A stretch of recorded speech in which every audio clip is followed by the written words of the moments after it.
Hello puzzles and pieces, it is Jessica from Multiplicity and Me, a channel dedicated to ending the stigma of DID with authenticity at the heart of what we do.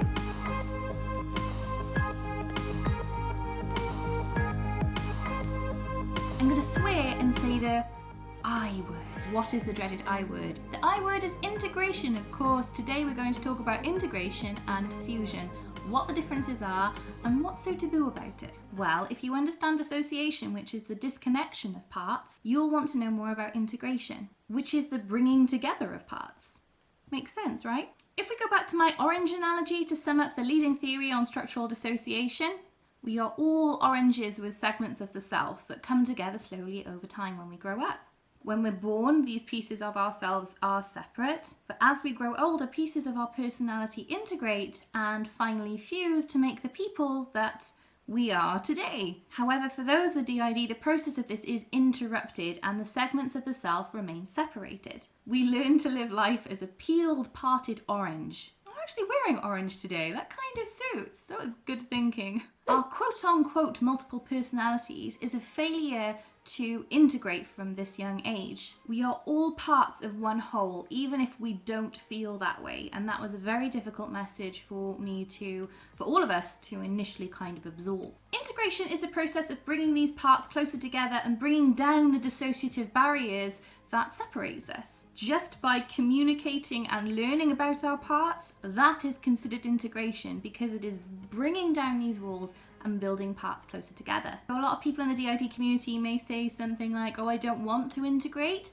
What they're mistaking that for is that I don't want to fuse because integration is going on all of the time. So anyway, how can that all be done, you ask? Well, I'm here to tell you. Safety and stabilization is step one of DID recovery. You can achieve this with self-work to a certain degree, but this process may be much easier with a therapist that understands dissociative disorders. Cwmbran.org states that survivors often feel that integration of personalities is disrespectful of the important role they have played in a person's survival, and that integration should not be discussed with clients until the later stages of therapy for this very reason. However, there is often a misconception of what integration means and what fusion means, and the terms often get overlapped. As said earlier, integration is literally about bringing these parts closer together and lowering these barriers. And fusion is where parts kind of blob together. Hang on, I'm gonna get an example. So okay, here's my examples, these two little Play-Doh pieces, right?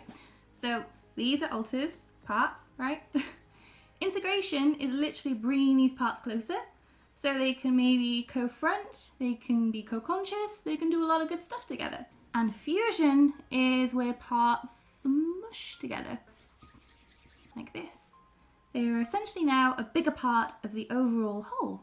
But some systems choose to stop at the safety and stabilization stage without moving for final fusion, where the whole system ends up looking like this. This is what the ISSTD calls the resolution stage. We've plateaued in terms of our self-recovery and self-monitoring, which is why then we sought specialist therapy to help process us on to step 2, which is about working through our trauma. DID-research.org goes on to state that people may remain at this stage for several reasons. So let's have a little look at this list. Not wanting to or not understanding exactly what fully integrating or fusing means. Being afraid of not having alters because, let's be fair, this life is all we've ever known. Certainty on how to navigate the world if a certain part is lost. Keeping alters close as an escapism or for company and entertainment. Not wanting to lose associated attention, support or uniqueness. And even if someone wishes to integrate, this can be made impossible by certain things such as still being in an unsafe environment with lots of life stresses. The parts aren't going to stay together if there's too many life stresses and they can fall apart again.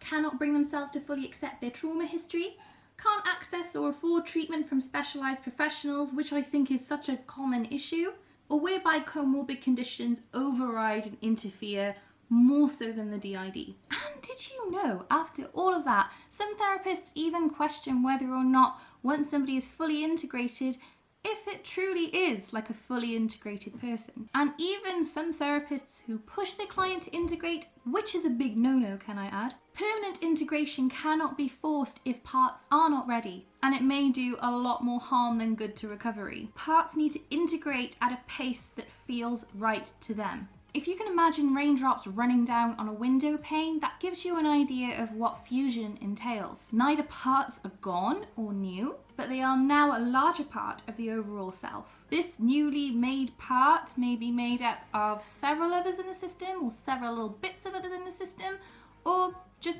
2 bits. The newly fused part may not even feel like they've changed that much, or they may identify completely differently than the parts that have made them.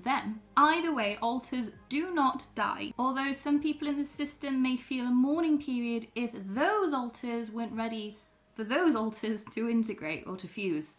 See, even I'm getting my words mixed up. Healthy fusions that aren't forced, aren't rushed, and are right for the system should feel very joyous and momentous, because it is a platform for healing. It is another way to say, hey, we're becoming more whole than we originally were. This brings down dissociative barriers, helps with amnesia, and ultimately helps a person function better. The more you heal, fuse, and integrate, the less likely you are to split again. And even if a system decides they don't want final fusion as an end goal, which is becoming one overall whole, sporadic fusions may happen over time anyway, with natural processing and life experience of learning to adapt and live with the parts that you have. And on a final note, it may take some time for the dust to settle, so to speak, once a fusion has happened. The newly adapted skills and emotions and sensations may kind of take a little teething time to get by. And if again the fusion wasn't quite right, the fusion can fall apart.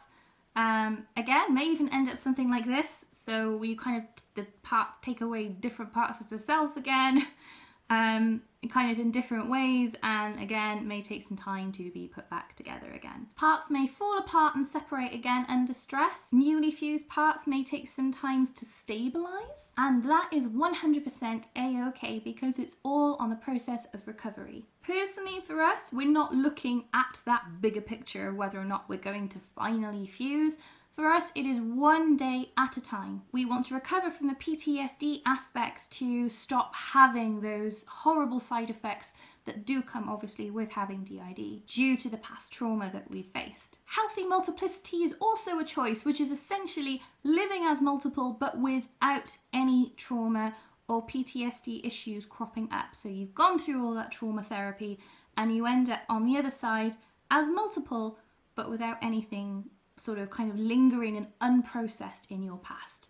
But that is another video for another day. And that is another puzzle pieced together. We hope that you guys have been educated. And if you'd like to support what we do, please don't forget to like, share, comment, and subscribe, as it really does make a difference to promoting our channel and helping us end the stigma of dissociative identity disorder. If you'd like to support future projects, why not buy us a Ko-Fi, or you can become a patron. All the links, including the reference materials used for this video today, are in the links below, so please feel free to check them out. Thank you guys. Bye bye bye.